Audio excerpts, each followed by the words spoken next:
Bueno, buenos días a todas y todos. Mi nombre es Alejandra Valentini, junto con Belén del Manso y Pablo Pieri los vamos a acompañar en este espacio de consultas de la Cátedra de Lingüística General. Está abierto el espacio para que pregunten todo lo que se les ocurra en relación al funcionamiento de la cátedra, como así también a los temas de contenido que no logren comprender o que quieran hacer alguna observación. Así que, bueno, bienvenidas todas las preguntas y o comentarios, ¿sí? Largamos. Profe, Sí, yo Nicolás, quería dale. preguntar a qué se refiere cuando habla de eco dialógico. A ver.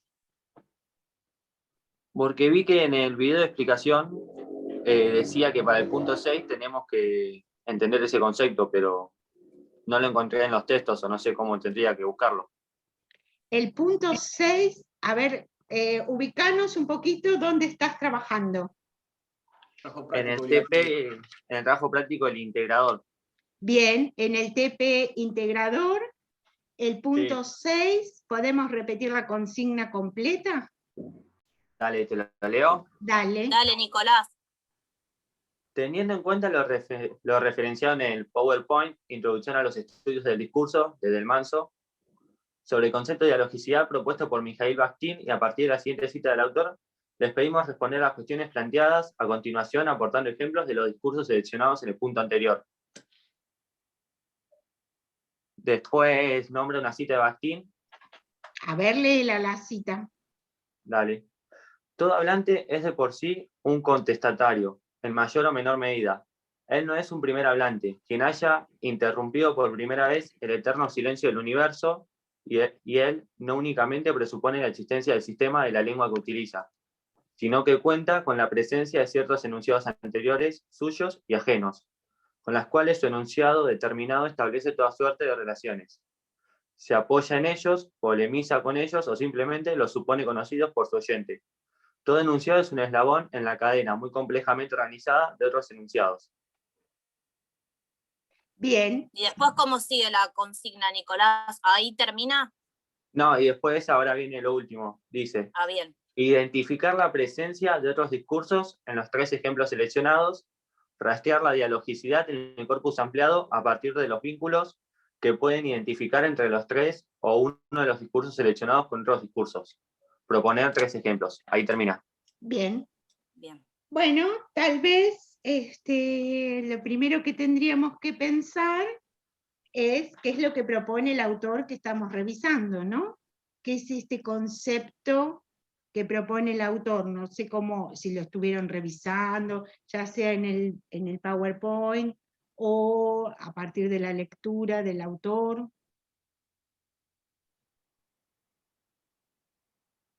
Sí, A ver, vamos. lo de que hablaba de que había relación de un texto con otro, y también los distintos actores que había en un diálogo, en un discurso, en un texto, ¿no? No sé, algo así lo Sí, va entendí. por ahí, ese es el concepto que hay que retomar, ¿no? Esto de dialogicidad, ¿sí? ¿Qué significa esto para el autor? ¿Se entiende? Decía como que todos los Perdón. textos. Sí. Sí. Acá dice Valentina que cada enunciado tiene una historia. Bien. Exactamente. A ver qué significa, ¿cómo lo podemos decir eso con otras palabras? Con nuestras palabras. Hola. Hola, Mora. Ahora, Nosotros con nuestra profe de prácticos también nos conectamos la semana pasada y surgió esa pregunta y ella dijo esto que dio como un ejemplo que a mí me aclaró un montón para hacer el punto 6 por ahí. A ver, dale. Que, por ejemplo, nosotros tratamos la violencia en la represión, entonces ahí cuando nosotros leemos esas noticias podemos rastrear discursos anteriores como son, por ejemplo, la oposición entre la civilización y la barbarie, los discursos de la guerra, los discursos que siempre ponen a un bueno y a un malo, que plantean un enemigo. Entonces eso sería, por ejemplo, lo que nosotros podríamos rastrear de dialogicidad del punto 6 en nuestro corpus, como esos rastros discursivos. Bien. Bien. ¿Alguien más quiere hacer algún aporte?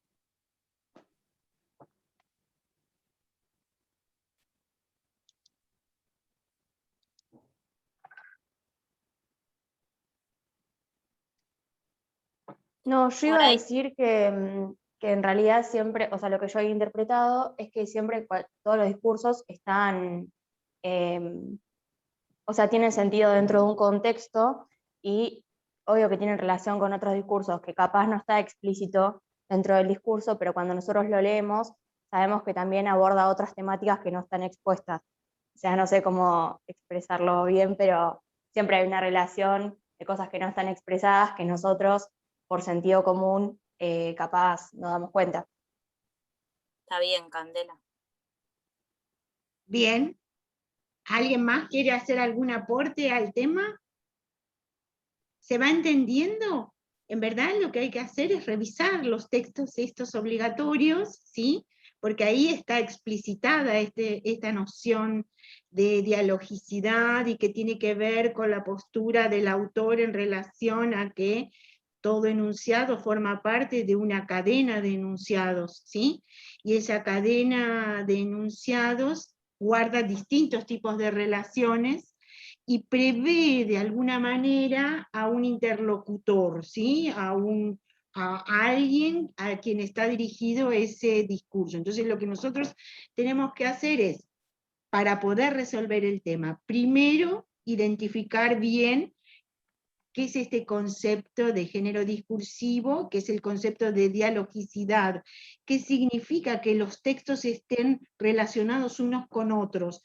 Y muy bien, como señalaban acá, creo que Mora decía en relación a cómo esto que digo, incluso hay algunos autores que dicen, no es adánico, no es que lo digo por primera vez, sino que se vincula con enunciados anteriores, ¿sí? Y este concepto es fundamental para entender precisamente estas cuestiones que estamos tratando de estudiar. Y después tenemos que tratar de ver en ese corpus, ¿qué era el corpus sobre el cual estamos trabajando? ¿Qué habíamos dicho que era? ¿O qué leyeron que es un corpus?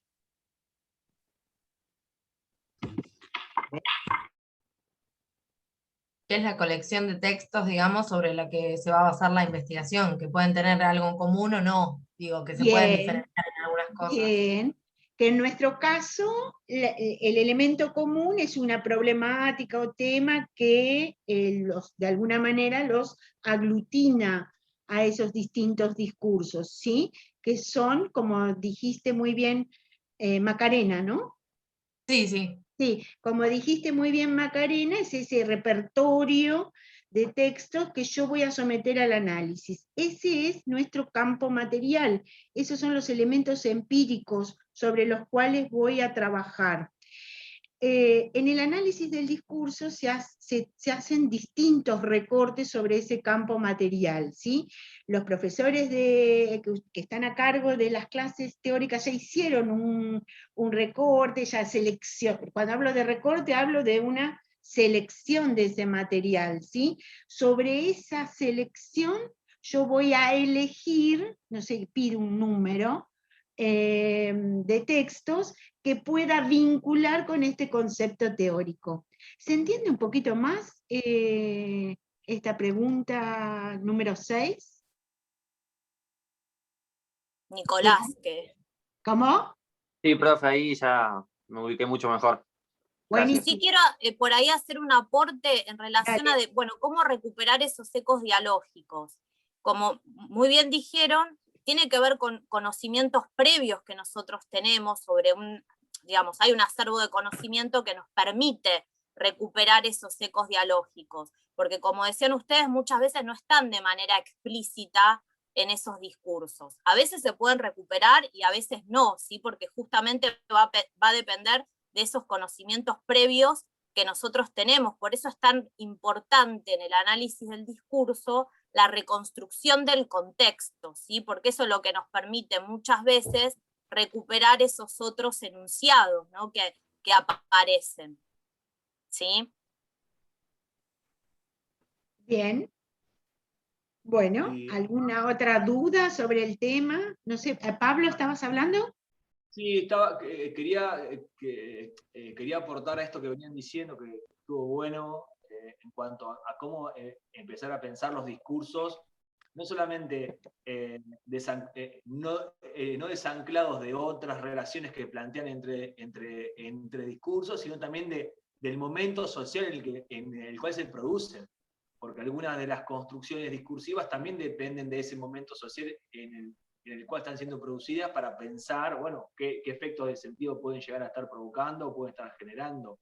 Ahí hay algunas cuestiones del ejercicio de ese punto 6, que no solamente busca rastrear algunas características entre textos, sino pensar que ese corpus ampliado también permite poder ver cómo distintos ámbitos de la práctica social producen, tematizan, significan sobre un tema o sobre una problemática. Por eso ustedes van a encontrar en muchos de esos corpus ampliados, y no solamente hay discursos pertenecientes al discurso de la información, sino que hay otros materiales que fueron compilados, que fueron agrupados, que fueron ubicados como parte de la materialidad sígnica en la cual se producen esos discursos. Digo, y eso es importante para pensar por los materiales, tanto en el PowerPoint que hizo Belén, como en ese documento teórico práctico que hicieron Alejandra y Belén sobre enunciación, donde está segmentado, pero también en ese aporte que recuperamos del capítulo de cátedra, donde se habla sobre la práctica, el ámbito de la práctica social. Y la idea esta de pensar que esos discursos que se producen no nacen en el vacío, o sea, son los mismos ámbitos de la práctica social que van requiriendo y necesitan de ciertas piezas discursivas para lograr ciertos objetivos comunicacionales, para referir a las prácticas específicas. Por eso encuentran esa diversidad de materiales, y la idea era esa, que ustedes tengan un ejercicio que les permita volver a ese corpus ampliado a rastrear esas particulares relaciones. Otra cuestión acá en función de lo que decía Valentina, dice, bueno, que cada enunciado tiene una historia, que esto está buenísimo recuperarlo, pero también es complejo, porque, a ver, tampoco nos vamos a ir a los griegos, y esto es un tips que les damos, porque, a ver, en nuestro país, lamentablemente, la historia de la represión data de largos tiempos, entonces traten como de focalizar en otros enunciados, en algunos, ¿no? Tomen como algunos ejemplos, sobre todo para acotar el trabajo, ¿sí? Estos son como recomendaciones más concretas de lo que tienen que elaborar, ¿sí? Perdón, una pregunta, como para cerrar con lo de la pregunta 6, porque yo también tenía una duda. Entonces, las relaciones que nosotros hacemos con otros discursos tienen que estar dentro del corpus. O sea, aunque no hayamos tomado nosotros, porque, por ejemplo, del corpus yo tomé 3 notas periodísticas. Las relaciones que busco de los discursos que yo señalé, ¿pueden llegar a ser con otras notas o, por ejemplo, tweets del corpus que aparezcan? Sí. Claro, claro. A ver, ¿Sí? la pregunta tiene esto. Vos tenés O sea, la no busco por fuera. No A ver, bueno, ahí tenés el material vos para buscar, porque hay mucho material, hay distintos tipos de textos, hay distintos géneros discursivos, y hay mucho material sobre el cual vos podés establecer estas relaciones, ¿sí? Que son sumamente interesantes. Por esto que decíamos, porque ningún discurso es primigénito, ¿sí? Que nunca hubo otra cosa que se dijo antes, ¿sí? Entonces, lo que trata de pensar el autor es esa vinculación entre lo que yo digo y otros enunciados anteriores. Lo que yo digo, dirá por ahí, es solo un eslabón de una cadena discursiva, ¿sí? Y vos lo que tenés ahí en esos materiales es parte de esa cadena discursiva, no toda, porque sería casi imposible, ¿sí? ¿Se entiende, Candela? Sí, se entendió, muchas gracias. Tenía esa duda nomás. Buenísimo. Ahí, Ale, Hola. para aportar. Profe. A ver, esperen un cachitito. Está Pablo, Para- después David, para- creo, dale. y después Jazmín, ¿puede ser? Yo quería preguntar algo, profe. O Zaida, ahí está. Zaid. También pueden ir escribiendo las preguntas en el chat. Claro, así vamos ordenando. Dale, Pablo. Lo mío es rápido. Hay que pensar lo siguiente. Nosotros tenemos dos dos instancias de producción obligatorias dentro del de los trabajos prácticos.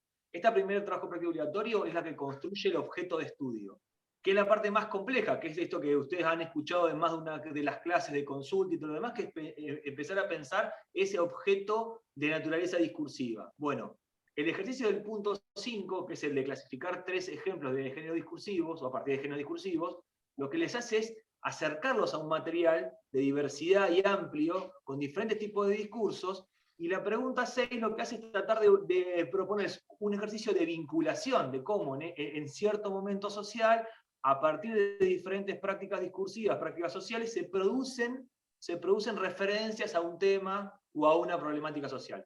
Ese es el ejercicio, el objetivo general de esos 2 puntos. Por eso lo que les pedimos es que busquen los ejemplos complementarios después de haber hecho el punto 5, porque les va a permitir tener un mapeo más amplio de ese corpus ampliado. Entonces poder tener una referencia de cómo se producen sígnicamente en cierto momento social esas formas de entender el tema o en esos ámbitos de la práctica social. Ese es el ejercicio o el espíritu de esas 2 preguntas para acercarlos un poco más a esa construcción del objeto de estudio. Eso quería decirnos. Bien. ¿Qué tal? Yo tengo una pregunta. Buen día. Buen día, David. ¿Qué tal? Cuando decimos que todo enunciado forma parte de una cadena y prevé un interlocutor, cuando hablamos de análisis de discurso informativo, ¿a qué se refiere con ese interlocutor? Porque yo entiendo como que es muy general, ¿no? O sea, es masivo. No termino de entender David, eso. cuando hablamos del discurso de la información, estamos hablando de un tipo particular de discurso que tiene sus características, hablamos de ciertas condiciones de producción. Hay alguien que produce un discurso que se lo suele identificar con el medio de comunicación, ¿sí? Pero además con quien muchas veces firma ese artículo, ¿sí? Ahí tenemos 2 instancias. Y en cuanto al interlocutor, siempre son los lectores, pero no es un lector masivo, porque ese diario se dirige a un lector particular. Lo que Humberto Eco llamaría el lector modelo, ¿sí? Siempre hay un lector para ese medio, sí, que va a tener ciertas características. No es lo mismo el lector o la lectora de quien lee Página 12, ¿sí? A quien lee La Nación. Está bien. Y eso lo a tenemos. eso nos referimos. Sí, entiendo. Y a eso lo tenemos como. Digo, porque no está tan claro, tan explícito quiénes leen, me parece a mí. O sea, tenemos como que No medio importa que esté explícito, el tema es que está implícito en lo que yo digo, en el momento de la enunciación. ¿Sí? Es decir, hay elementos, que eso es lo que vamos a hacer a lo largo de la segunda parte del trabajo, etcétera. Hay elementos lingüísticos que marcan la presencia de ese sujeto, ¿cómo lo llamamos? El receptor, bueno, en verdad, enunciativamente, claro. Coenunciadores también. O enunciadores, es decir, que ahí es la clave, ¿no? Es decir, que yo todo lo que digo prevé a ese lector, a ese oyente, a ese otro. Y eso está marcado discursivamente. Ojo al piojo acá, porque es muy importante esta idea desde lo teórico, ¿sí? Imagínense lo importante que es cuando estudiamos el lenguaje, ¿no? Es decir, que desde este lugar lo que estamos diciendo es que siempre hay ese intercambio, ¿sí? De hecho, David, el género nos da pistas. ¿Por qué? Porque el estilo también está orientado a ese público lector, ¿no? O a ese interlocutor, por llamarlo no en grandes rasgos, ¿sí? El estilo. Y que no pasa solamente en el discurso de la información, o sea, todo discurso produce una orientación y un lector modelo. Por eso también en la cuestión dialógica uno puede rastrear las competencias que se prevén para ese lector o lectora que pueda recomponer, la situación de evocación, o sea, evoca discursos anteriores que fueron enunciando y que fueron orientando, los polemiza, son antagónicos, entonces ahí aparecen como esos rastros. Y también tiene que ver con una pregunta que está más arriba, en los puntos, que es la pregunta 3 de trabajo práctico, que también tiene un buen aporte para que vos estás preguntando, que tiene que ver cuando Santander distingue entre una cosa es lo que se produce, lo que produce el autor de ese discurso, y otra los efectos que yo puedo pensar. Bueno, entonces ahí yo tengo la opacidad y que el lenguaje es todo ideológico porque lleva las marcas de la forma de conocer, de nombrar, de nombrar el mundo. Bueno, ahí empiezo a darme cuenta que cada enunciado, cada discurso que yo estoy analizando no es solamente una producción textual que remite a una idea ajena, diferente, distante del tema y que lo entiende solamente el tipo que lo escribe. También hay una forma de involucrar a ese otro u otra para interpelarlo. De nuevo, porque lo provoca, porque lo involucra afectivamente. Digo, sucede en muchas piezas discursivas. Hay un montón de piezas discursivas que generan eso, y un montón de ámbitos de la práctica social también que lo involucran. O sea, no es solamente esto de la estrategia discursiva, solamente algo que involucra el discurso de la información, pero es una de las materialidades que nosotros tomamos con mayor referencia porque pone en juego otro rango que vamos a ver a partir de esta semana en la clase 5. Sí, Bien. la verdad que entiendo teóricamente, creo llegar a entender todo lo que dicen por ahí. Después cuando en algún ejemplo por ahí quizás se me complique un poco, porque lo que dice lo entiendo y tiene sentido. Pero bueno, después quizás con el corpus por ahí me cuesta un poco más. Bien, bien.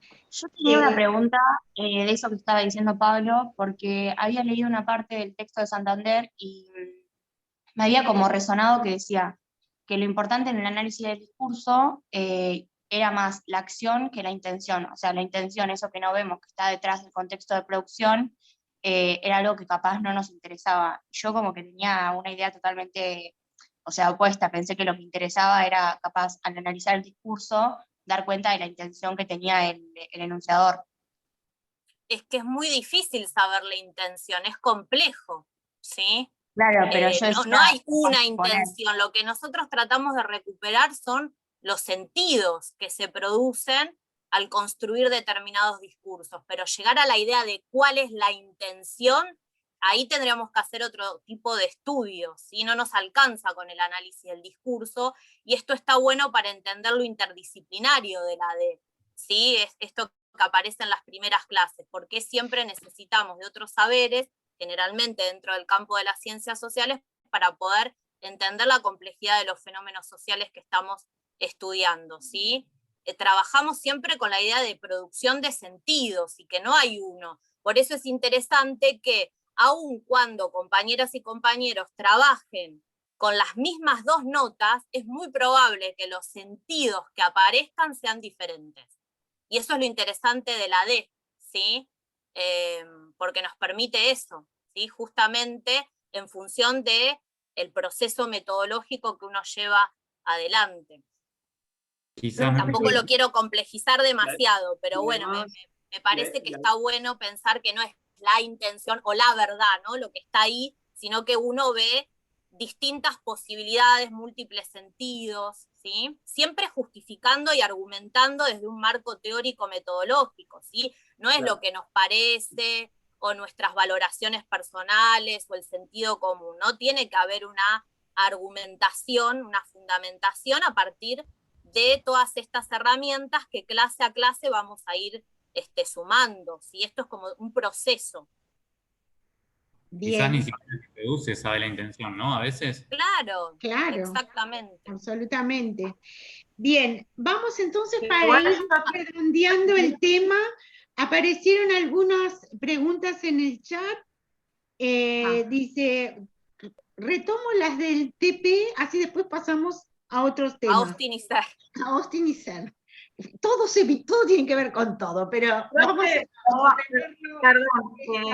perdón, una cosita. Tenía Pancho Ibáñez, así, pensando en esos ecos dialógicos. Silvia. Quería, que antes de cambiar de tema, justo iba a decir algo, no sé si puedo decir algo sobre eso, una consulta, sobre lo que estábamos hablando de enunciados y sentidos. Bien, no, yo en realidad estoy preparando el final para dar esta mesa. Silvia. Y yo lo que estaba pensando cuando hablaban esto de sentido e intencionalidad, que bueno, que adhiero totalmente a lo entendí así como decía Belén, con respecto a que no se puede saber una sola intención y que puede haber muchas y demás, pero yo lo que había interpretado también así como desde desde mi lugar, ¿no? de mucho aprendizaje, es que, por ejemplo, y esto quería saber si estaba bien, cuando uno hace un análisis del discurso, también se puede hacer como un recorte sobre, yo lo pensaba con el tema de la pandemia, por ejemplo. Entonces yo decía, bueno, el sentido, por ejemplo, puede ser en un discurso, ¿no? El enunciado que se puede repetir puede ser, bueno, el peligro del coronavirus, por ejemplo. Pero la intencionalidad sería lograr que dejen de, no sé, transitar, que la gente se cuide, o sea, como que uno, aunque no sepa toda la intención que puede haber atrás de eso, muchas otras intenciones que nosotros desconocemos, uno como que rudimentariamente así podría decir, bueno, puedo hacer un recorte y la intención podría ser esta, o está mal lo que estoy pensando. O sea, está bien pensarlo así como bueno, digamos, hacer un recorte de todo lo que sería eso y analizarlo desde ese lugar. No sé si me expliqué bien. Sí, Silvia. Ahí me parece, y esto tiene que ver con pragmática también, que lo interesante es que cuando uno produce un discurso, por supuesto que lo hace con un fin determinado, hay un objetivo, que ese objetivo inclusive se puede ir modificando a lo largo de la conversación, por ejemplo, ¿no? No es algo que está fijo. Lo que pasa es que estamos trabajando con un discurso particular, que es el discurso de la información, que tiene ciertas características, ¿sí? Yo ahí hablaría en términos como más generales, ¿sí? No de la intención, sino, bueno, hay un objetivo, ¿no? Que trata de lograr ciertas cuestiones, pero que no es uno, ¿sí? Ah, está bien, bárbaro, clarísimo. Gracias. Buenísimo. De nada, Silvia. Entonces, si les parece, terminamos con el TP obligatorio, que hay algunas preguntas que aparecen acá en el chat, y después pasamos a los otros temas, ¿sí? Dice, a mi comisión nos tocó el ciberbullying. Con respecto a la pregunta 6, otro discurso podría ser el uso de las redes sociales. Ahí, Zaida, yo la primera observación que te haría en relación a esta pregunta es que en verdad ustedes lo que están tratando de hacer es cuál es esa construcción discursiva que hacen determinados medios en relación a un tema como es el del ciberbullying, que es diferente a pensar que a mi comisión le tocó el tema de ciberbullying. ¿Se entiende la diferencia, Zaida? Sí, profe, sí. Bien, es decir que ahí sería la primera distinción teórica, ¿sí? Para pensar. Y después, otros discursos podría ser el uso de las redes sociales. En verdad, ya lo dijimos esto, ¿no? Es decir, que en verdad los otros discursos están dentro de ese corpus ampliado que ustedes tienen en cada comisión, y ahí es donde tienen que buscar los discursos para vincular con esta pregunta. ¿Se entiende, Zaida? Sí, más o menos, me cuesta eso.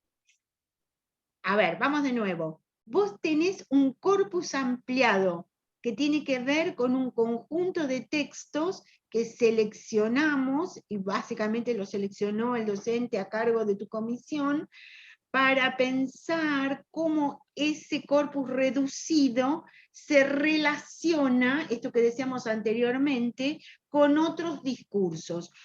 La pregunta que nos hacemos es, ¿con estos solos discursos se relaciona? No, en verdad se relaciona con una red discursiva.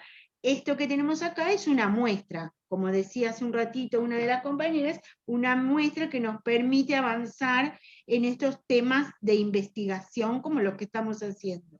Es una muestra, un recorte, ¿sí? Sobre ese corpus ampliado es donde vos tenés que buscar esos otros discursos. ¿Sí, Zaida? Sí, está bien. Gracias, profe. Buenísimo. A ver, Valentina que dice, yo tengo una duda todavía con la consigna 6. No entiendo cómo abordar la segunda parte de la pregunta, rastrearla. Bueno, es lo que acabo de explicar. Rastrear la dialogicidad en el corpus ampliado a partir de los vínculos que pueden identificar entre 3 o 1 de los discursos seleccionados con otros discursos. Proponer 3 ejemplos. Esto es lo que acabamos de decir, Valentina, ¿se entendió?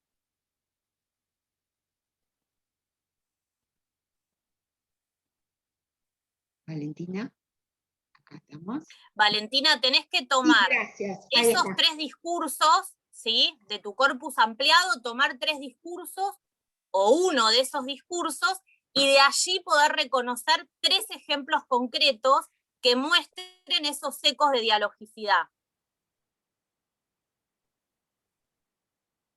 Bien. Pasamos entonces a, no sé si sobre este trabajo alguna otra duda, pregunta. Yo tengo una Ah, con respecto, sí, hola, en la 5, donde habla de ejemplos de corpus ampliados, o sea, de clasificarlos y de hablar del tema, la composición y el estilo, si es tipo necesario poner, no sé, me tocó uno periodístico, ¿no? Poner de los 3 cuál es el título, cuál es la bajada, cuál es la volanta, o poner medio general, como que es periodístico, bueno, porque tiene relevancia social, bla, bla, bla, y como que tiene el típico formato de título, volanta y bajada. A ver ahí. No, la idea importante es acá poder entender que la clasificación de los géneros discursivos a partir de la clasificación de los rasgos permite poder distinguir esos rasgos que hacen que uno pueda darle especificidad a ese tipo de discurso. Por ejemplo, esto que vos decís está en el rango de la composición o la estructura. Es uno de los 3 rasgos que plantea Bakhtin. Lo que lo hace periodístico es donde circula solamente, es el tema que aborda, es la estructura o es la regularidad en los rangos. Siempre hay que pensar, retomo la pregunta del compañero sobre los interlocutores. Sí que siempre hay que pensar que el examen es una situación de enunciación igual que el discurso periodístico que estamos analizando. Y hay un interlocutor o una interlocutora que es con el que nos vamos a vincular. La forma, la estrategia discursiva que yo utilizo para poder enunciar mi examen tiene que ser muy clara. ¿Qué quiere decir? Yo tengo que mostrarle o demostrarle a ese o esa que me va a evaluar que entiendo el tema. Si yo tengo que clasificar género discursivo, voy a tener que empezar a rastrear.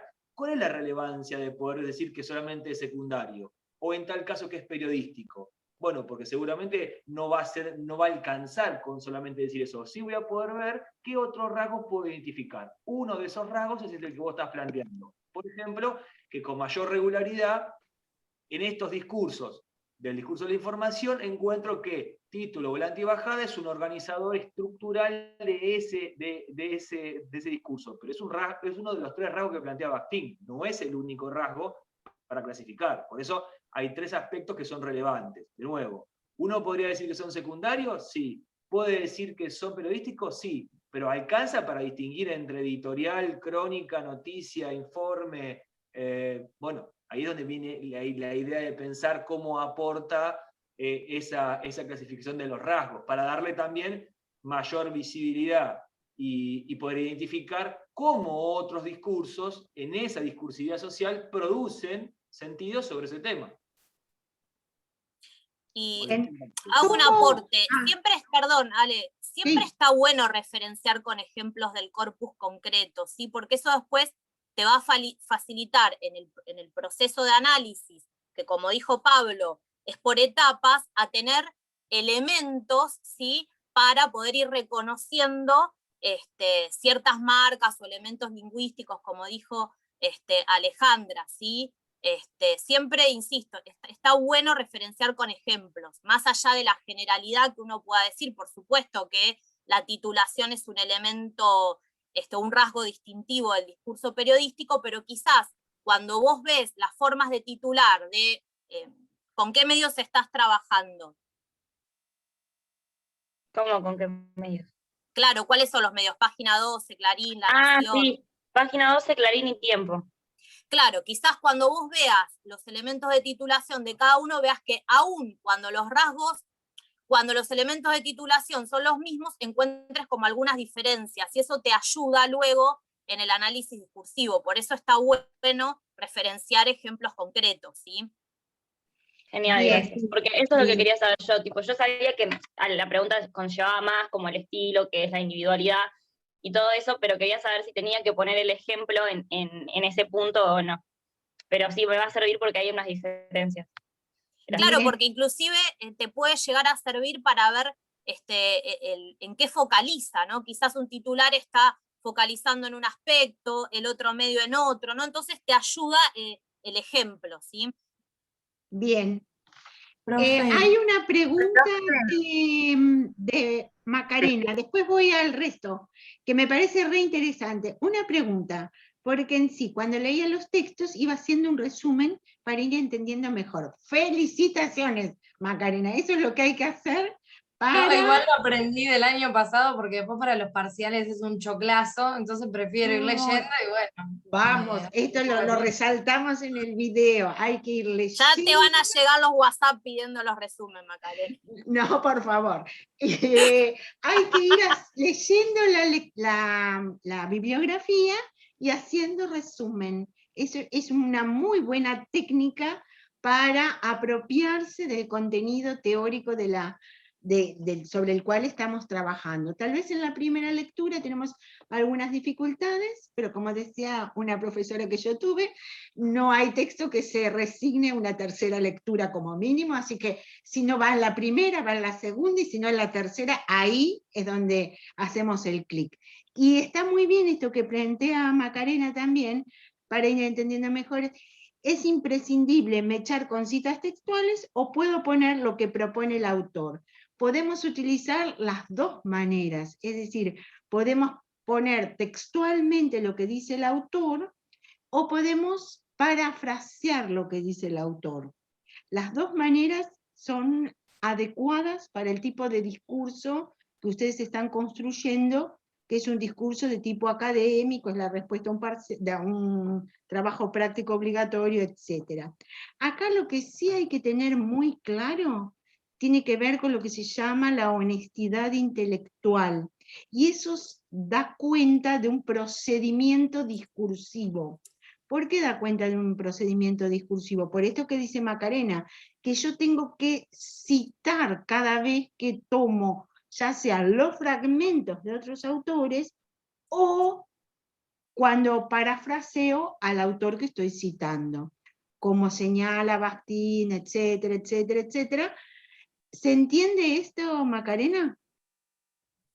Sí, sí, yo porque a veces no había anotado la cita textual, entonces la verdad Bien, que pero para sí buscar la ese idea, es texto, decir, claro. dialogicidad, y ahí puedo poner que esa idea corresponde al autor que estamos leyendo y estudiando. ¿Se entiende esto?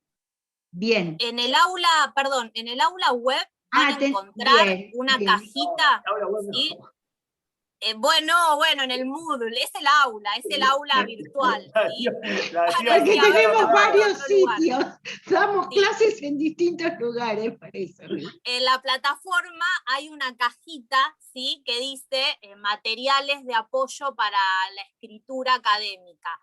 Dentro van a encontrar, ¿sí? Documentos de cómo se cita, que está bueno que se vayan familiarizando, no solo para este trabajo, sino también para otros y para los exámenes finales y demás, ¿sí? Está bueno familiarizarse con esto.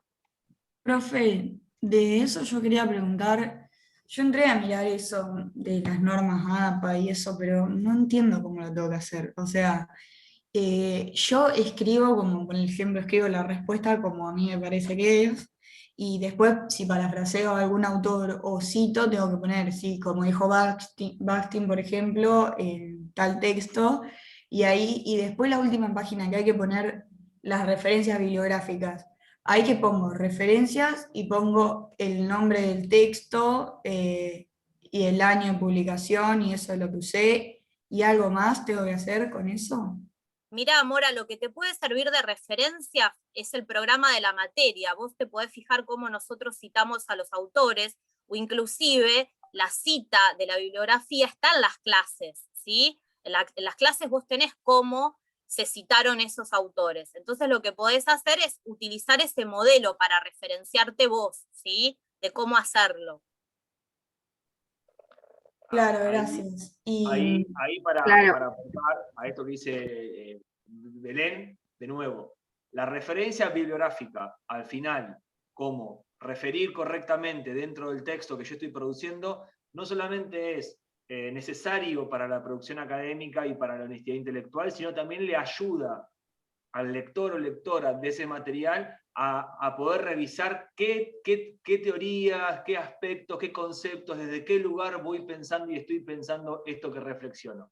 Es un proceso también de empoderamiento en cuanto a la escritura, porque uno empieza como a entender que es capaz de poder producir teoría, de recuperar esto que vengo leyendo, de los resúmenes que vengo generando. Por eso cuando uno hace una correcta referencia a los conceptos recuperados y puede poner y debe poner de dónde los extrajo, también le permite al lector y a la lectora poder seguir rastreando el hilo de esa producción teórica. O sea, no solamente tiene que ver con una exigencia de requerimiento académico, sino también de honestidad intelectual y también de cortesía para poder entender cómo se produce o cómo vengo pensando esto que vengo pensando. Por eso es importante que la referencia a la bibliografía al final permita a quien está leyendo el material saber qué textos usaron. Si yo copio todos los textos que están ahí dando vuelta, pero después solamente uso 2 o 3, nos damos cuenta enseguida también nosotros. Entonces eso también es parte como del proceso de aprendizaje, que no solamente va a servir para resolver el trabajo práctico obligatorio, sino como dijo Belén, para varios ámbitos de la vida académica que seguramente tengan que utilizarlo. claro, sí, pero, o sea, mi pregunta es si además de esa página especial para la bibliografía, lo otro que tenemos que hacer es si, bueno, si citamos, citar bien al autor, y si parafraseamos por ir al autor que estamos parafraseando, y de qué texto, y algo más aparte de eso, ¿me estaría faltando? ¿O eso sería? No. Genial, gracias. Bien, vamos entonces. Perdón, me creo que- tengo que retirar. Dale, Bel. Nos vemos la próxima. Buenísimo. Hasta luego, muchas gracias. Chao, gracias. Vamos entonces ¿Puedo a... hacer una consulta? Dale, Lucía, a ver. Sí, era sobre, así no me quedan acumuladas las dudas del TP antes que pasen a otro tema. Con respecto a esto que estaban hablando, ¿no? De citar o en caso de que parafraseemos o citemos textualmente alguna parte de un texto. También podemos tener, digamos, como relacionar autores, por ejemplo, en una de las preguntas donde se preguntaba exactamente por el texto de Santander, cuando lo hacíamos con mi grupo, por ahí habíamos encontrado, o bueno, un poco sí, relacionando los diferentes textos, una cita del texto de Martínez, Cervera y del Manso que nos parecía súper clara con respecto a lo que planteaba Santander. Entonces, lo que hicimos fue, por ejemplo, tomar esa cita, poner de dónde la habíamos sacado, o sea, con los nombres de los autores, la fecha y la página en donde estaba, y explicamos, digamos, el por qué nos parecía importante resaltar eso en función a lo que decía el autor. ¿Eso se puede hacer? Sí, sí. Ah, bien. Y perfecto. Y después otra duda que tenía con respecto al punto 5, en esto de marcar la estructura, el tema y el estilo.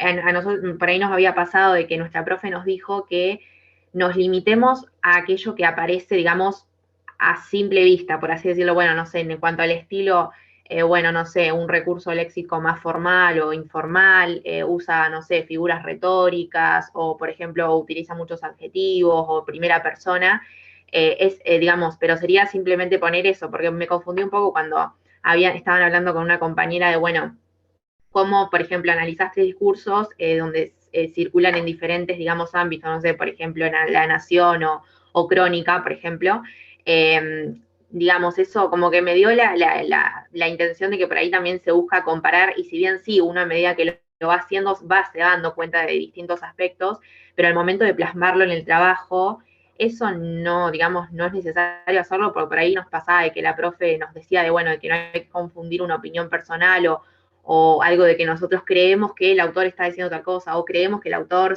no sé, se forma parte del discurso, no, y esas cosas digo que por ahí nos limitemos a no incluirlas y solamente quedarnos con lo que vemos que aparece en el discurso. Bueno, a ver. la situación del análisis de contraste o la posibilidad de poder contrastar discursos es una cuestión muy importante para nuestra propuesta, principalmente porque en el contraste vamos a poder identificar diferentes mecanismos que se despliegan para elaborar esa pieza discursiva, para poder rastrear cómo se construyó discursivamente ese enunciado y cuáles fueron los elementos que se ponderaron, que se tomaron como prioritarios. Si yo analizara un solo discurso nada más, lo más probable es que tenga una visión bastante estrecha de esa producción. ¿Por qué motivo? Y porque el punto de vista del contraste me permitiría abordar otras cuestiones como esto que decía Belén, cómo se trata en el título, cómo aparece referido dentro de ese enunciado ciertas características del tema.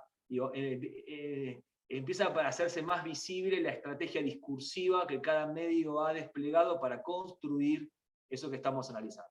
Entonces vamos a ver que más adelante va a ser bastante prioritario tener en cuenta el contraste entre estrategias discursivas diferentes para poder identificar estos rasgos que estamos planteando. En la clasificación de género, lo que estamos buscando es que esos rasgos visibles o notorios o que se pueden identificar con mayor regularidad nos permitan poder empezar a cartografiar el material que tenemos disponible. Claramente, no habiendo cursado la materia, no habiendo leído Bakhtin, ustedes clasificaban géneros discursivos, porque no confundían cuando cambiaban de canal un programa de televisión periodístico de una película de terror, un meme de una receta, ¿o no? No tenían dudas de eso, antes de haber cursado lingüística general. No había dudas sobre esos géneros. Y estaban circulando, como algunos compañeros me decían, yo nunca me puse a pensar que el examen era un género. Bueno, uno podría pensar que rastrear esos rasgos permiten poder identificar las diferentes formas en las cuales se materializan nuestras prácticas sociales a través de prácticas discursivas. Esas características vamos a poder, de acuerdo al nivel de apropiación, de lectura de los materiales, vamos a poder tener mayor densidad conforme hayamos podido leer o hayamos podido observar esa propuesta teórica. Incorporar las referencias teóricas de eso que yo vine leyendo permiten darle fortaleza argumentativa a mi planteo. Y eso es algo que quiero decir porque lo escuché en otras referencias que tienen que ver al planteo de Santander. Nosotros hacemos una pregunta de investigación que es de orden discursiva. El objeto de estudio es discursivo, de naturaleza sígnica. Entonces, la teoría es la que me permite a mí poder apoyarme en ella para empezar a avanzar y a responder esas preguntas. Entonces, para responder a la pregunta del corpus ampliado, ¿cómo se construye discursivamente el ciberbullying en el discurso mediático, el discurso informacional a partir del caso MF, por ejemplo? Yo voy a precisar de una teoría que vaya acompañando, que soporte cada una de mis apreciaciones, de mis referencias y de mis propuestas o mis marcas de análisis.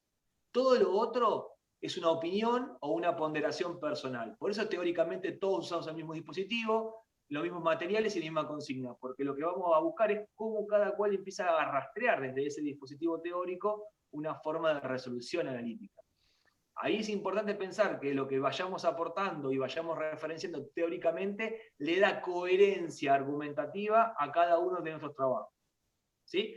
Entonces, eso es muy, muy importante y para ello es que tratamos de aclarar algunas cuestiones vinculadas a cómo incorporar la bibliografía y en tal caso a cómo considerarla como parte importante de la resolución del trabajo. Ahora no recuerdo qué otra cosa más había consultado la compañera. Bien, acá hay otras preguntas en relación al trabajo para los compañeros y compañeras que se van sumando.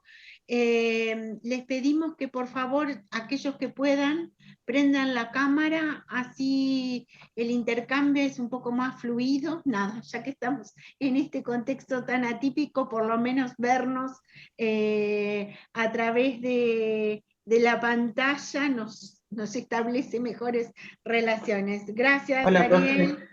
profe. Hola. Perdón que no puedo prender la cámara, justo que estabas diciendo eso.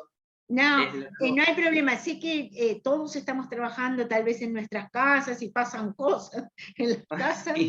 No, sí. pero nada, es eso, es para poder estar un poco, no sé, un poco más relacionados, ¿sí? Sí, Gracias, porque tenía una Martina. clase ahora, profe, y tenía Sí. 2 dudas porque quería hacer el final la semana que viene y tenía como 2 dudas teóricas. Antes de avanzar con otros temas por ahí, no sé si puedo preguntar. Bien, si los chicos entonces nos permiten un poquito lo que va a preguntar Agustín y después cerramos el TP obligatorio, si les parece. Sí, Vamos, sí. Agustín. Sí, obvio, no hay problema. Vamos, Agustín. Dale. Tenía dudas en relación primero con la unidad 2, que era el tema de la perspectiva pragmática. Creo que estaba más en relación con por cómo lo hablaba Reyes, en relación a las implicaturas, que eran convencionales y conversacionales, y creo que también está el tema de las presuposiciones. Sí. Si bien creo que entendía más o menos la idea general, me costaba un poco como distinguirlas o tratar de tener las particularidades de cada una en ese punto. Porque también creo que hablaba del tema de que, como una de las características, creo que eran como separables, algo así decía. No sé si del contexto. Cancelables, sí. Cancelables. Ahí está. En verdad, nos había dicho. Ahora después volvemos, Macarena, al tema del TP1. Traten de tener un poquito de paciencia. Porque No, yo le contesté a la compañera que consultó si las consignas se contaban. No. Vamos. Agustín, y además ahí en el chat también había alguna pregunta sobre pragmática, así que si les parece aprovecho y contesto todo, ¿sí? Alguien que había preguntado. No, yo solo le contesté que nuestra profe nos había dicho que las consignas y la carátula no entraban en el total de las hojas. O sea, si el total es 4 hojas, va aparte, no se cuenta en la Claro, carátula. bien. Yo creo que tenía una diferencia entre Austin. Acá está. Yo no entendí mucho el cuadro que estaba en la clase teórica sobre Austin y Searle. Bien. Entonces, rápidamente voy a hacer un aporte a este tipo de preguntas para que podamos avanzar con el resto de los temas. Bien, en verdad, cuando hablo de pragmática, lo que referenciamos es un componente más dentro de los estudios del lenguaje. ¿De qué se ocupa básicamente este componente pragmático? De tratar de establecer cuál es la relación entre el texto y el contexto. Esto en líneas muy generales. Vamos a ver que existen distintas concepciones acerca de esta relación compleja entre el texto y el contexto. En verdad nosotros tomamos para estudiar las primeras reflexiones acerca de este componente pragmático, que en líneas generales también se llama pragmática lingüística, ¿sí? Y que retoma toda una línea tradicional de estudios del lenguaje que de alguna manera se remonta a la filosofía del lenguaje. Parte de una cuestión que es fundamental, que tiene que ver con que cuando yo utilizo el lenguaje, no solamente estoy describiendo un hecho, una realidad, etcétera, sino que básicamente con el uso del lenguaje estoy realizando acciones. Acciones que son acciones verbales, ¿sí? Ese es básicamente como el nudo a partir del cual tengo que pensar este componente pragmático, ¿sí? Es decir, la pregunta que me tengo que hacer cuando trabajo desde la pragmática es tratar de ver qué es lo que hago cuando utilizo el lenguaje. Que de alguna manera, no lo voy a vincular, pero parte de lo que ustedes leen tiene que ver con esto, ¿no? Con lo que leen para el trabajo práctico, incluso el texto ese de Santander y todo lo demás. Es decir, ¿qué es lo que ocurre cuando efectivamente utilizo el lenguaje? ¿Sí? Genero acciones, acciones que son siempre acciones lingüísticas. ¿Estamos hasta ahí? Sí, sí. Bien. Agustín, y creo que Mora era la otra persona que preguntaba acerca de este componente pragmático. Bien, esas primeras explicaciones acerca de este componente pragmático, hay un autor que se llama John Austin, que es un clásico dentro de la literatura de la lingüística y fundamentalmente de la pragmática, que es uno de los primeros que plantea este carácter performativo del lenguaje, ¿sí? Es decir, esto que cuando hablo no solamente estoy describiendo una determinada realidad, sino que estoy realizando acciones lingüísticas. A eso se llama lo performativo del lenguaje.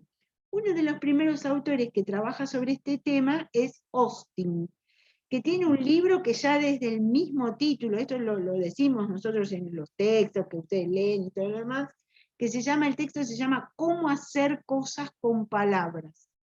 En ese texto, el autor, ¿qué es lo que dice?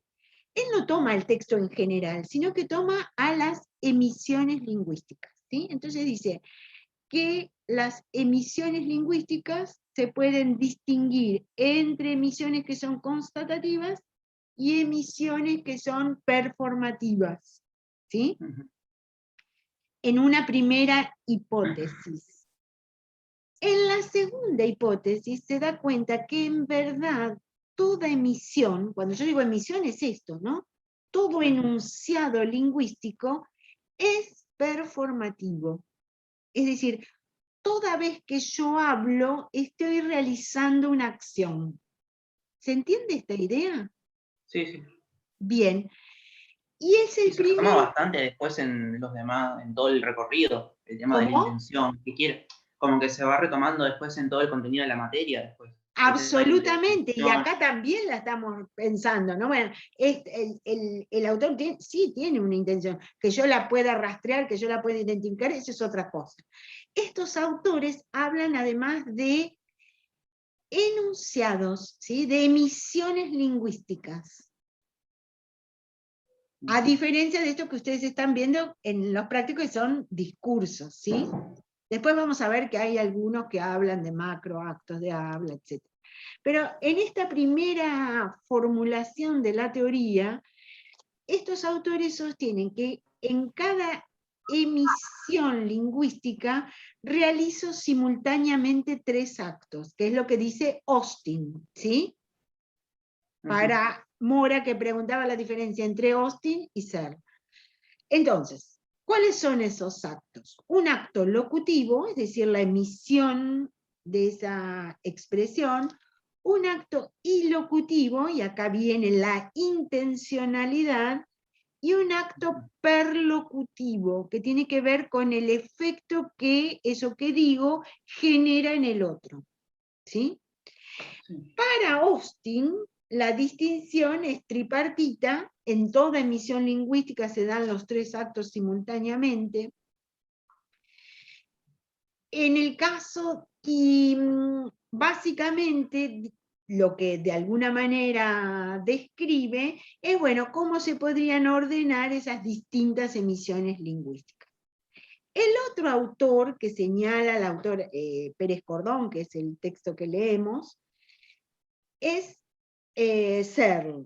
Searle, de esta distinción tripartita, selecciona o le interesa la intencionalidad. Es decir, que entre la distinción de Austin y la de Searle, Searle recae toda la teoría, o retoma toda la teoría en la intención. ¿Y qué es lo que advierte? Que hay una serie de enunciados lingüísticos que en verdad se desajusta de alguna manera la proforma realizativa, es decir, que por ejemplo, si yo te digo, ¿me podés prestar la virome? ¿Vos qué me decís? Sí, tomate. Sí, tomá, Vos te doy la lapicera y demás. En verdad, ¿qué es lo que te estoy haciendo qué es lo que estoy haciendo con lo que digo? Es un pedido, pero... Ahí está. Es un pedido, pero en verdad estoy utilizando ¿qué cosa? ¿Una orden? No. La manipulación no, como Una la- acción. Cuando yo te digo, ¿me podés prestar la lapicera? ¿Qué es eso? un pedido. En el momento es una Es un pregunta. pedido, pero ¿tiene forma de pedido? Es una acción porque está buscando generar algo. Sí, es una acción, pero es mucho más sencillo, es una pregunta. Si yo te digo sí, nada más, vos me la das, la lapicera, y no me la das, ¿puedo Claro, no. responder sí o no? No, o sea, No poder bajo la puede. acción Es la respondés, misma digamos. que en la mesa, no sé, le pregunto al otro, ¿me das la sal? ¿Y qué le estoy preguntando o le estoy pidiendo? Estás pidiendo. como Estoy que- pidiendo. Sin Ujú. embargo, le hago una pregunta. Ojo al piojo, porque así es como funcionan las lenguas naturales. Y podemos explicitar más esto, es decir, que en todo intercambio es mucho más lo que no digo que lo que digo explícitamente. Ojo, con esto, porque esto lo vamos a revisar a lo largo de toda la materia. Profe, yo había preguntado eso de lo del cuadro y eso que explicaste vos lo había entendido, pero lo que yo no entiendo es que en el cuadro, por ejemplo, en la parte de ser, dice acto proposicional, acto referencial, acto de predicación. Eso no entiendo. Es que Está en como- verdad son las denominaciones que le da ser a esta distinción que hace Austin, ¿sí? Que tiene que ver con, bueno, si es una proposición, de qué tipo, si tiene que ver con la parte sintáctica. En verdad tiene que ver con un desarrollo más técnico. Pero acá lo importante que tiene este autor ser, y por lo cual nosotros lo retomamos, tiene que ver con que él, de alguna manera, lo que hace es focalizar la intencionalidad y dar cuenta de este mecanismo de acto de habla indirecto, que es la mayor, que estos actos de habla indirecto son la mayor cantidad de enunciados que nosotros emitimos, ¿sí? Por eso es importante esta distinción que hace este autor. Y luego, para continuar con la pregunta que me hacía Agustín, el otro autor que ponemos en consideración es Grice, ¿sí? Grice hace una distinción muy importante, porque él, en verdad, lo que intenta analizar son las implicaturas, es decir, los mecanismos inferenciales que se dan en una conversación, ¿sí? Sí. Y entonces ahí trata de distinguir cuándo se produce una implicatura. ¿Sí? Sí. ¿Estamos hasta ahí, Agustín? Sí. Siguiendo la línea esta de los 3 autores, básicamente como que se van Se van anclando casi. encadenando, porque en verdad se van aportando uno al otro, ¿sí? Y Claro. en el caso puntual de la implicatura, necesariamente se da dentro de una conversación, por eso las llama conversacionales, ¿sí? Y entonces él ahí plantea que hay un principio generalísimo, que es el principio de cooperación, bueno, todo eso que está en los textos. Y que además ese principio de cooperación de alguna manera está regulado por sus principios. Cuando se quiebra alguno de esos subprincipios, ahí se produce la implicatura, ¿sí? A diferencia del otro mecanismo inferencial que vos señalabas, que tiene que ver con las presuposiciones, que en verdad también son mecanismos inferenciales, pero las presuposiciones, el elemento que, ojo acá lo que voy a decir, el elemento que dispara la inferencia es un elemento absolutamente lingüístico, ¿sí? Es un elemento de la lengua. y vamos a tratar de pensar en ejemplos en esto que estoy diciendo, ¿no?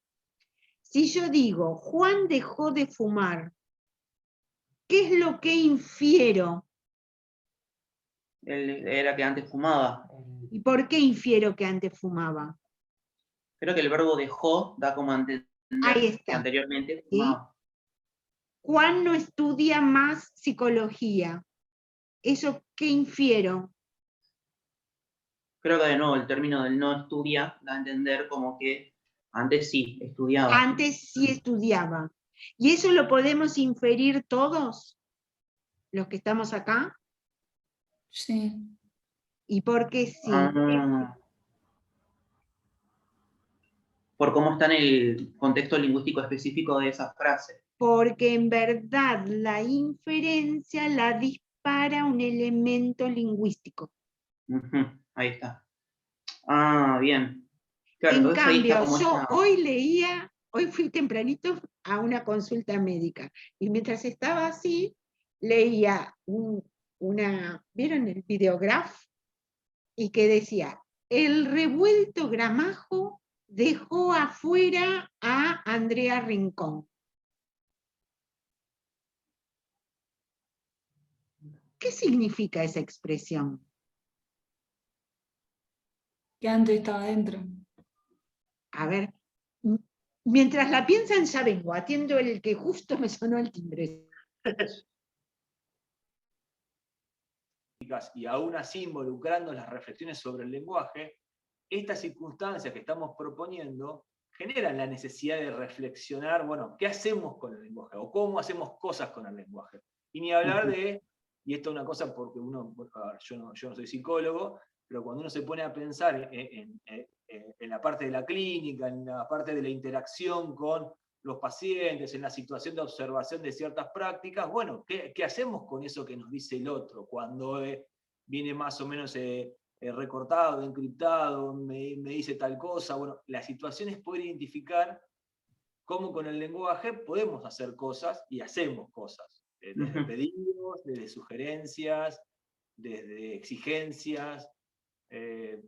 Hay algunos mecanismos. Lo que tratamos de hacer es poder rastrear desde las teorías que estamos abordando diferentes propuestas que fueron trabajando sobre esa materialidad, sobre esa situación. Entonces ahí es donde, bueno, este ejemplo que ponía Alejandra está bueno para repensar, bueno, cómo aparecen esos mecanismos y cuál es la relevancia que tienen, y bueno, cómo poder identificarlos. Bien. Gracias, Pablo. Nada, les traje ese ejemplo porque yo miraba eso y decía, es increíble, claro. ¿Por qué se da la interacción? Por todo esto que venía diciendo Pablo, ¿no? Es decir, porque en verdad hay toda una serie de conocimientos compartidos que es absolutamente contextual que permiten entender esa expresión, ¿sí? En ese caso estaríamos frente a una situación como esta que señalábamos, de implicatura conversacional, ¿sí? Sí, sí. ¿Se entiende, Agustín? Sí, ahí ya creo que, o sea, como para tratar de simplificarlo y después como volverlo a retomar. Ahí está, El tema sería del elemento básicamente, y así, y te lo simplifico un poquito más todavía, todos son mecanismos inferenciales, ¿sí? Sí. Nosotros con el lenguaje, insisto en esto, que va a ser un axioma prácticamente de la materia a lo largo de todo el trayecto. Es mucho más lo que no decimos que lo que decimos explícitamente. Por supuesto que esto depende mucho del tipo de género discursivo que estamos utilizando. En el caso de la clase es absolutamente explicativa, es como que uno aclara en forma permanente. Pero en el intercambio, y los invito a que tengan en cuenta qué es lo que uno intercambia con el otro, es incluso también depende muchísimo de la relación que yo tengo con el otro, cómo lo que yo digo le genera determinados sentidos, ¿sí? Sí. Y básicamente los actos de habla, las implicaturas, las presuposiciones, y la autora avanza, las metáforas, las ironías, las mentiras, son todos mecanismos inferenciales. Piensen todo esto en relación al tipo de discurso que ustedes están analizando también en los trabajos prácticos, ¿no? Todo lo que se infiere a partir de eso que dice el medio, ¿sí? Y no sé qué, no, me callo. Porque si Y no ahí, se va a ver. Alejandra, está bueno para pensar que este aporte que estamos haciendo de pensar los mecanismos inferenciales genera que también la problemática social que estemos analizando involucre el rol de los medios de comunicación en la construcción de la realidad social. Digo, a ver, o sea, el femicidio, como la violencia de género como problemática social, es una cuestión. Ahora, la violencia mediática, producto de la construcción que los medios hacen de la realidad social, se vuelve una problemática relevante, se vuelve una problemática social relevante. O sea, la problemática del rol que tienen los medios de comunicación.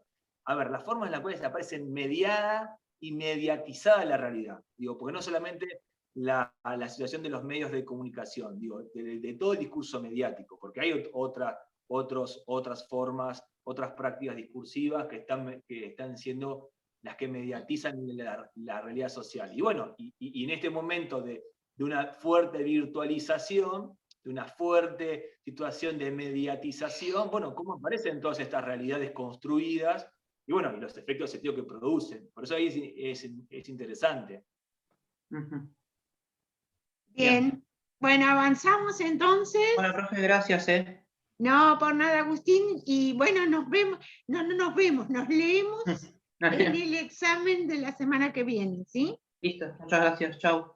Chao, hasta luego. Chao, gracias. ¿Alguna Hola, pregunta profe, más? Sí, yo quería hacer una pregunta, porque se me cortó varias veces y tuve que volver a ingresar, y no, quería hacer una pregunta sobre el tema del examen final. Yo soy del programa 2017, no sé si me van a tomar con ese examen, si cambió mucho el programa, creo que no, yo estuve relativamente mirando, pero creo que no, y bueno, tengo entendido que yo es la primera vez que la rindo, tengo entendido que las últimas mesas fue escrito, no sé si va a seguir con la misma modalidad, si es... Sí, contesto tu pregunta. Estatutariamente podés rendir con el programa que vos cursaste o con el último vigente. Nosotros siempre recomendamos rendir con el último vigente porque es el más actualizado, el que tiene, básicamente eso, está más actualizado, más vinculado a los últimos temas que estamos estudiando y trabajando, ¿sí? Y con respecto, esa era una, la del programa, y la otra, sí, por ahora es escrito el examen final de la materia lingüística. ¿Estamos, Bien, Silvia? gracias. Bueno, Gracias, sí. profe. Bueno, no sé si el resto tiene alguna otra pregunta, duda, se va entendiendo todo esto que venimos diciendo. Profe, yo quería consultar en el cuadro ese también, al lado de donde dice acto proposicional de referencia y de predicación, al lado en Austin dice acto rético. ¿Y eso qué sería? Tiene que ver con la manera sintáctica de armar ese contenido proposicional, ¿sí? Lo rético está vinculado con eso. ¿Sí? Pero en verdad ahí en Austin básicamente lo que tenés que dar cuenta es de esto que señalábamos hace un ratito, la diferencia entre una diferenciación entre, ¿cómo es esto? En emisiones constatativas y emisiones realizativas, que sería la primera parte de su hipótesis, y la segunda, donde considera que toda emisión lingüística es realizativa, ¿sí? Ok, entonces para cuando tenga que rendir ese cuadro como que no lo uso para estudiar, uso la parte donde habla de las dos hipótesis y de la Ahí definición del está. Claro, en discursivo. verdad tiene Porque que se me ver había re complicado entenderlo. con eso, ¿sí? Ese tiene que como desmenuzar cómo son cada una de esas emisiones. En este curso, básicamente, lo que nos interesa es ver la propuesta global de cada uno de estos autores, ¿sí? Bien, ¿alguna otra? De nada, Mora, ¿alguna otra duda, pregunta? Profe, ¿qué tal? Buen día. Yo tenía una duda con respecto al trabajo práctico, una pregunta media pava, pero con Ninguna respecto... pregunta es pava, sabemos que todas sirven. Dale. Bueno, sí, no, básicamente con la extensión del archivo Word que tenemos que entregar, porque dice que debemos usar máximo 4 hojas de procesador de textos, y quería preguntar si, por ejemplo, la hoja o la página donde están las consignas o la bibliografía incluso no cuentan dentro de esas 4. Quería estar segura más que nada para... No, no cuentan, no cuentan, no cuentan. La idea es que ustedes consideren la extensión solamente para el desarrollo del contenido. Entonces, las preguntas, la bibliografía utilizada y todo lo demás que se refiere al final no se contempla como parte de la extensión máxima. Buenísimo, gracias. Y esto es importante para sumar a lo que preguntó la compañera. Van a encontrar que muchas de las actividades de la cátedra también están pensadas con una ponderación sobre la extensión de la escritura. Y tiene que ver también con todo un ejercicio que estamos pensando y repensando en el marco de la materia, que tiene que ver con esto, con empezar a poder producir formas de respuesta que no sea la copia del material que está en el texto, la posibilidad de apropiar mecanismos de producción y elaboración textual que generen ciertas prácticas y ejercicios. Digo, no están pensados solamente por una cuestión de la extensión, sino que tienen que ver con esto, con formas de reelaborar los materiales, con la posibilidad de que ustedes tengan otras instancias de reflexión que involucra esto que decía Alejandra. Releer un texto, releer el propio texto, que es una instancia muy, muy importante y que fortalece muchas veces los procesos de escritura y comprensión de los materiales.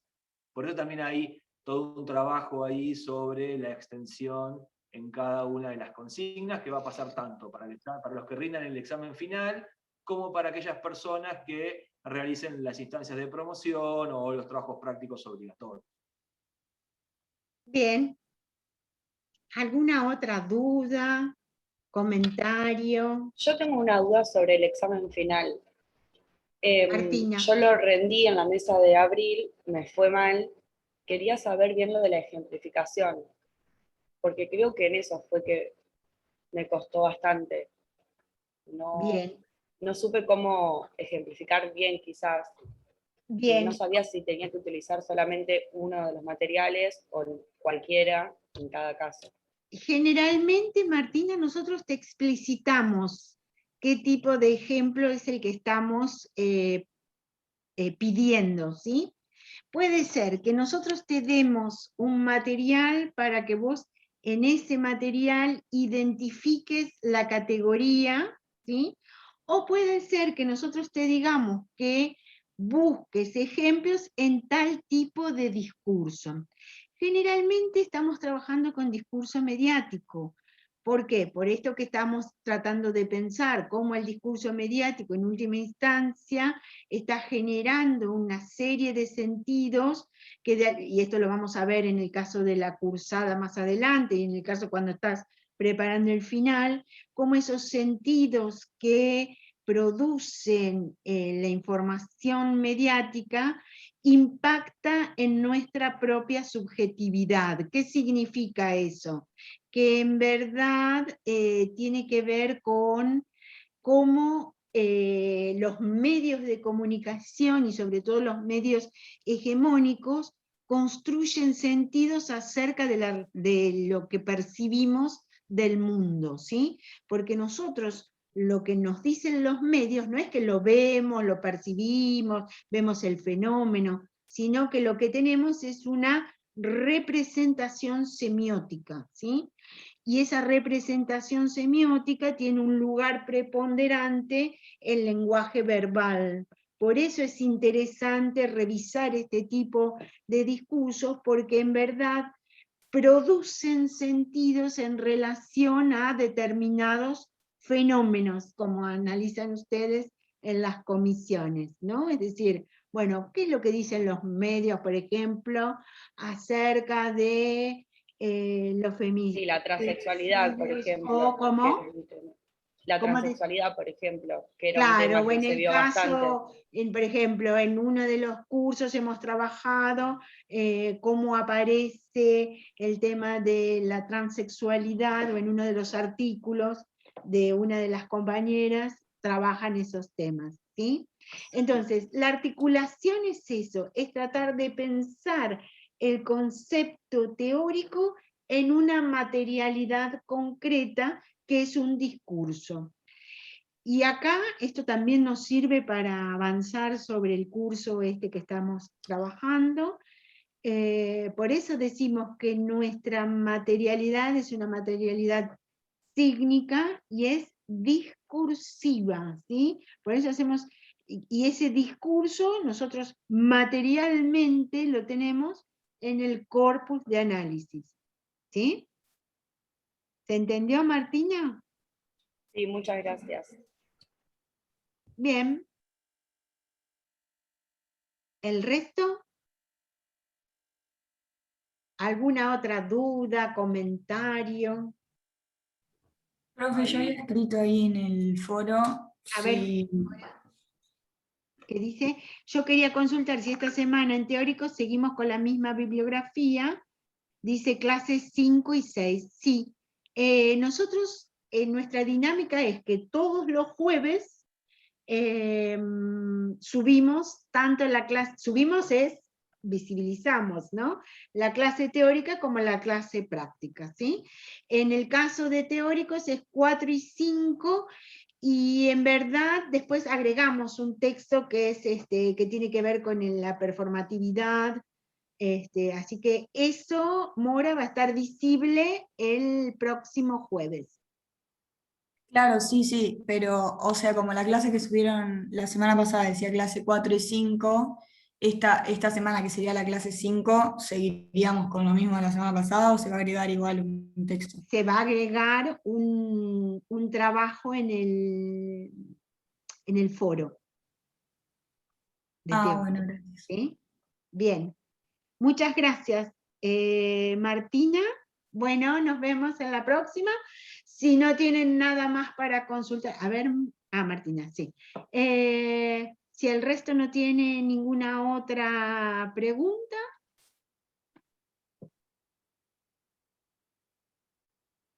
Digan por lo menos que se va entendiendo un poco más, chicos y chicas. ¿Sí? Sí. Por lo menos así, aunque se hagan así una sonrisita, algo. Profe, yo te quería consultar sobre cómo clasificar los géneros discursivos. Sería, a ver, espérate, ¿qué está diciendo? Profe, yo te quería consultar sobre cómo clasificar los géneros discursivos.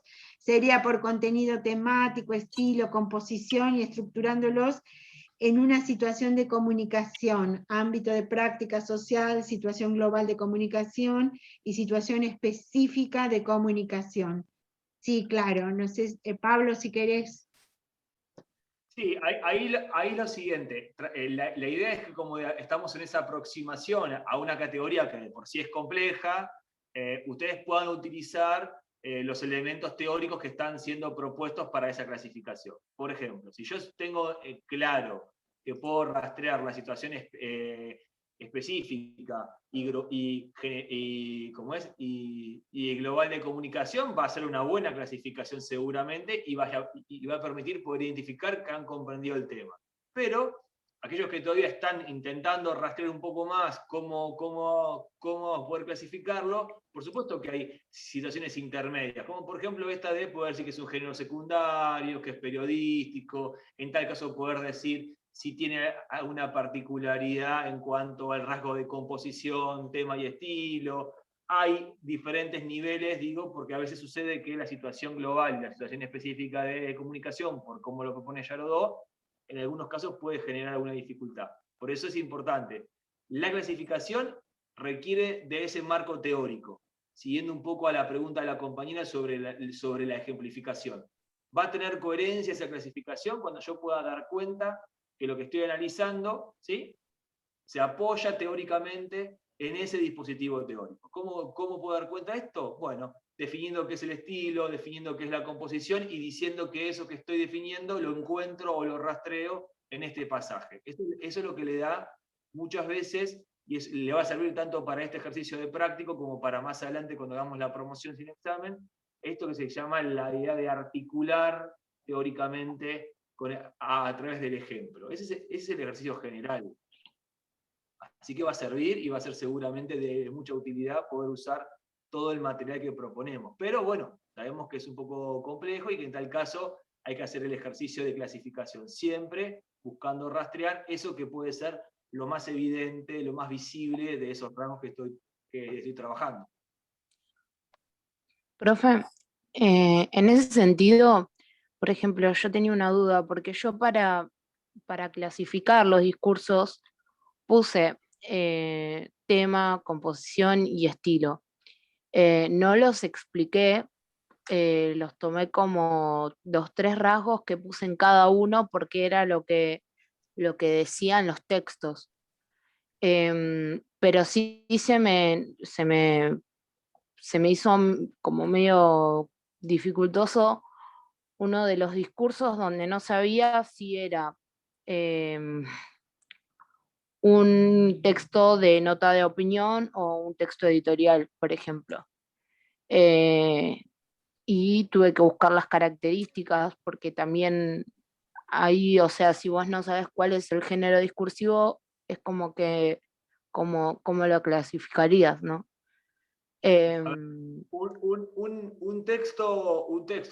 Un discurso que se pueda presuponer en esa gama de ejemplos que vos acabas de proponer, seguramente mantengan ciertos rasgos con mayor estabilidad vinculados con, por ejemplo, ¿qué cosa? La nota de opinión o un editorial, mayormente son textos que estructuralmente son argumentativos. ¿Se entiende? Plantean un eje, un tema, lo desarrollan, lo problematizan. Entonces uno puede tener algunos rasgos de clasificación a partir, por ejemplo, de ese rasgo composicional. También puede ser el título, no tiene volante y bajada, la secuencia puede tener mayor presencia de secuencia argumentativa o la base textual es argumentativa. Todos estos son niveles de aproximación a esas clasificaciones, niveles de aproximación que permiten que ustedes empiecen a tener mayores competencias para enfrentar a esos tipos de discursos. Si yo pienso que todo discurso que leo en un diario es una noticia, lo más probable es que me falten después herramientas para poder distinguir la diferencia. Y después otra, que algunas noticias, y es una cosa que Alejandra trabaja en ese capítulo del libro de cátedra, que es el último capítulo, que es el 8, tiene que ver con esto. Algunas estrategias discursivas nos permiten presuponer o anticipar por rasgo genérico que hay discursos que omiten la presencia de la opinión, la presencia del argumento, que evitan la expresión de mayor subjetividad en tanto marcas que dejan el enunciado. Por ejemplo, la crónica periodística. Ahora, la realidad indica que aún así, con ese rasgo genérico, hay crónicas periodísticas donde hay una presencia fuerte de rasgos de opinión, o de argumentos, o de una estrategia discursiva que levanta o recompone un tipo de sentido donde hay una marca subjetiva notable o visible por la forma en la cual se recorta el tema, cómo se lo presenta, a quienes remite eso que se está argumentando. Entonces digo, hoy el discurso de la información, el discurso de la prensa, no es monocorde, no es un discurso que se estabilizó en cierto tipo de género y nunca más se modifica. Hay diferentes estrategias discursivas, diferentes movimientos, diferentes características, y ser capaces de poder desmontarlas, de poder deconstruirlas, de poder problematizarlas, también nos fortalece a nivel social, nos fortalece a nivel comunidad, y nos permite también tener herramientas ante los mecanismos de dominación. Si nosotros viéramos todo de una forma monocorde, estable y sin ningún tipo de modificación, probablemente tendríamos alguna dificultad para trabajar este tipo de problemática o de enfoque que la cátedra está proponiendo. Por eso es tan relevante la clasificación de los géneros discursivos. Porque no solamente van a estandarizar ciertos tipos de recursos, sino van a problematizarlos. ¿Por qué los problematizan? Y porque probablemente van a rastrear diferentes formas en las cuales se materializan ciertas prácticas discursivas. Por eso, esto que plantea Yarodó de el dispositivo conceptual y el dispositivo específico. Esta idea de pensar cómo aparece que, bueno, que ningún discurso es exclusivo de un ámbito de la práctica social, sino que es con mayor regularidad el lugar donde ese discurso mayormente se produce, circula, se comprende y además se vuelve a generar otra forma de reinterpretación. Por eso esta base de la estabilidad y la regularidad son las formas que permiten que yo pueda esto. Si voy a hacer una tesis, ¿dónde voy a buscar un modelo? En otras tesis, en ese espacio de la vida social donde todo el mundo dijo que eso era una tesis.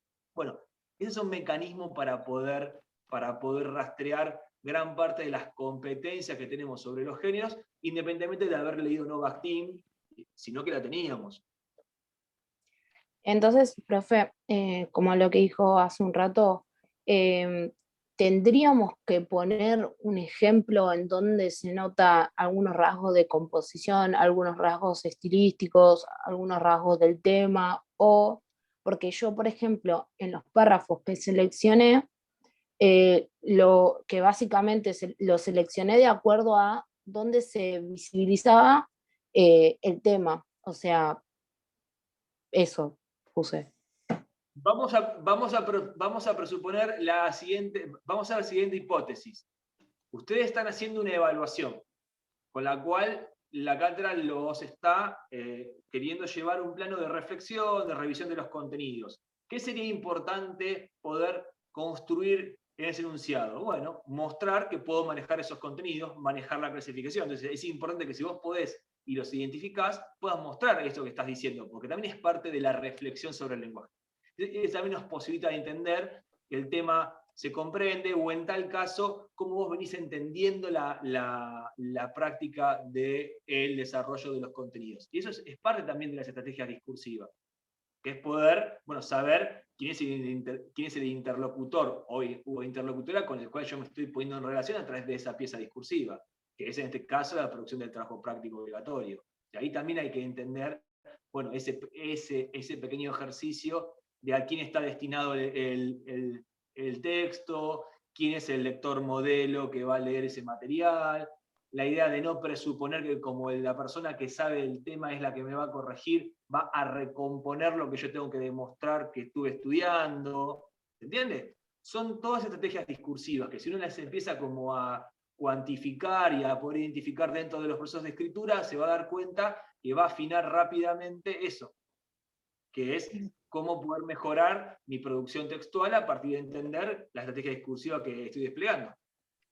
Bien, creo que quedó, ahí hay una última palabra, dice, hola profe, recién habla Micaela, me pude unir, no sé si ya lo dijo, pero quería preguntarle sobre el giro discursivo, no logro cerrar esa idea.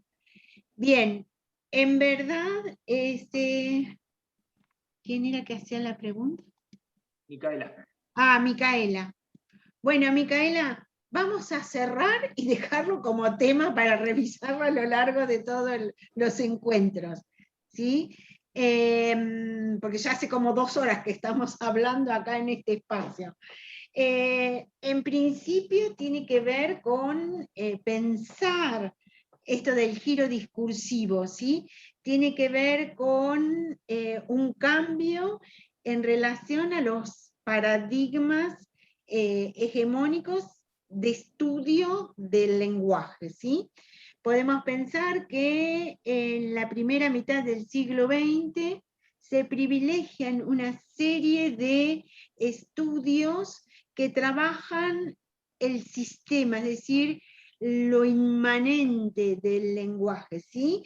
Mientras que a partir de lo que se conoce precisamente como giro discursivo, esas teorías acerca de lo sistemático, de lo inmanente, van a estar ampliadas, resignificadas a partir de pensar que ya la unidad de estudio no es la oración o el signo aislado, sino que vamos a empezar a pensar que la unidad de estudio es el texto o discurso con múltiples variantes, ¿sí?